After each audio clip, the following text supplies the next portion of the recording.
அந்த ஜெனரேஷனோட ஸ்ட்ராங்கஸ்ட்னு சொல்லக்கூடிய ஒரே ஆள் the one and only Gojo Satoru மட்டும்தான். ஏன்னா அவனுக்கும் மத்தவங்களுக்கும் உள்ள கேப்ப ஏன் அதை கேப்னே சொல்ல முடியாது, அது டோட்டலா வேற.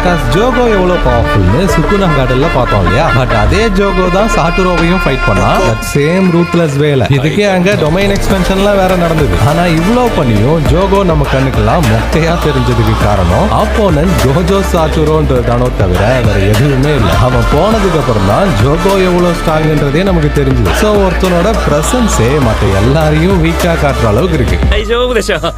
だって君弱いもん。